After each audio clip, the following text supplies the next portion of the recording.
ব্যাপারে কিছু সাবধানতা কয়া দেই।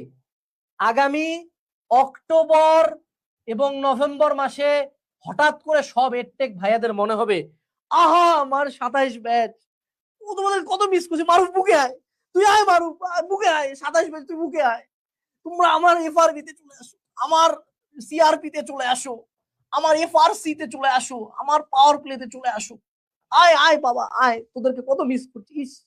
তার আগে পর্যন্ত তোমার নামও পুছবে না, কে ব্যাচ, 28 ব্যাচ, প্লিজ 28 ব্যাচ এখানে আসো, বুকে আসো, 27। কিন্তু অক্টোবর নভেম্বর আবার তুমি বাপ হয়ে যাবা। এই পুরা জিনিসটা ভাইয়া স্ক্যাম। আমিও স্ক্যাম, আমিও সিআরপি না হবো, আমি কি ভালো নাকি? আমিও তো রিভিশন কোর্স না হবো, আমারটা বেস্ট, কোনো কথাই নেই, আই এম দা বেস্ট ইনশাল্লাহ। কিন্তু এই CRP, FRB, FRC, power play যা আছে, every single one is a scam যদি তুমি শুধুমাত্র ডিপেন্ড করো এগুলার উপরে। বাঙালি ধ্বংস হয়েছে এই রিভিশন কোর্সের কারণে। এরা 9 মাস আগে রিভিশন দিচ্ছে। আবে এইচএসসি পরীক্ষার 9 মাস আগে কে রিভিশন দেয়? What the fuck is wrong with you people man. আমি 24 ব্যাচকে যে অকথ্য ভাষায় গালিগালাজ করছিলাম, এটা রিজনটা কি ছিল? যারা 9 মাস আগে রিভিশন দেয়।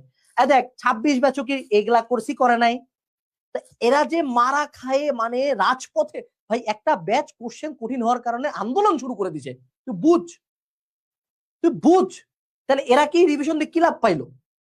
সো যাই বলবো ভাই, এগুলাতে যাইস পরে, এগুলাতে তখন তুই যাবি, তুই অক্টোবর নভেম্বর আগে নিজের তৈরি গোছায় ফেল মামা, নাইলে দেখবি তুই আবার এগুলাতে ঢুকছিস, ভাবছিস যে অক্টোবর নভেম্বরে কামব্যাক দিব, পরে দেখবি এইচএসসি পরীক্ষার পরে তোরও রাজপথে নামতে হচ্ছে। ডোন্ট বি দ্যাট গাই।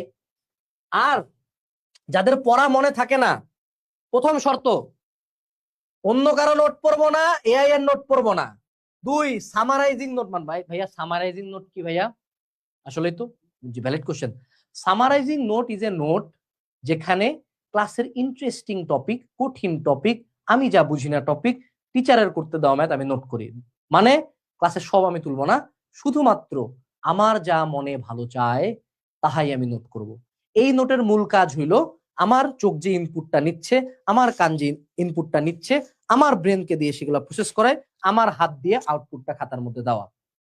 এরপরে রিভিশন ডে, প্রতি সপ্তাহের জুম্মাবার সুন্দর মতো পাঞ্জাবি পরবা, আসে একটা সেলফি তুলবা, ফেসবুকে পোস্ট করবা, জুম্মা মুবারক, তারপর ফোনটা রাখে, পাঞ্জাবিটা খুলে দুপুরের খাবার খায়, সারা সপ্তাহ যা পড়ছি তা রিভিশন দিবা। এটা কিন্তু কোর্সের রুটিনে দেওয়া আছে। এরপরে মিস্টেক ফোকাস। বাবারা বলো দেখি, তোমার জীবনের সবচেয়ে বেশি কি মনে আছে? জরিনা আমাকে ছেড়ে চলে গেলা, ও আমায় ভালোবাসেনি, ভেসে আসো তুমি। কারণ কি? That is a bad fucking memory brother. যত ব্যাড মেমোরি এগুলাই বেশি খেয়াল থাকে, গুড মেমোরিজ খেয়াল থাকে না। সো ব্যাড মেমোরি কি? পরীক্ষার হলে কি ভুল করছি। সো বেশি এক্সাম দাও, বেশি ভুল করো, ভুলগুলা বেশি মনে থাকবে, নাম্বার দেখিস না। তুই তুই তুই কিউজি টেস্টে 100-র মধ্যে 90 পাইছিস, তাতে আমার কি রে? তোর আমি চিনি যে 10টা মিস্টেক করলো, ওটা দেখ। এরপরে active recall. What is active recall? যে কোনো একটা চ্যাপ্টার শেষ হওয়ার পরে অ্যাক্টিভলি চিন্তা করবা যে ভাইয়া এইটা সাবজেক্টে কি ছিল, ওইটা সাবজেক্টে কি ছিল, আচ্ছা এখানে কি কি মিস্টেক হয়েছে, এখানে কি কি মিস্টেক হয়েছে, এরকম করে। অর্থাৎ যে কোনো একটা টপিক পড়ার পরে বইটা ক্লোজ করে ওই টপিকটা মাথায় খেয়াল করার চেষ্টা করা। দ্যাট ক্রিয়েটস নিউ সিনাপসিস, অর্থাৎ দুইটা নিউরনের মধ্যে নতুন নতুন কানেকশন অ্যাড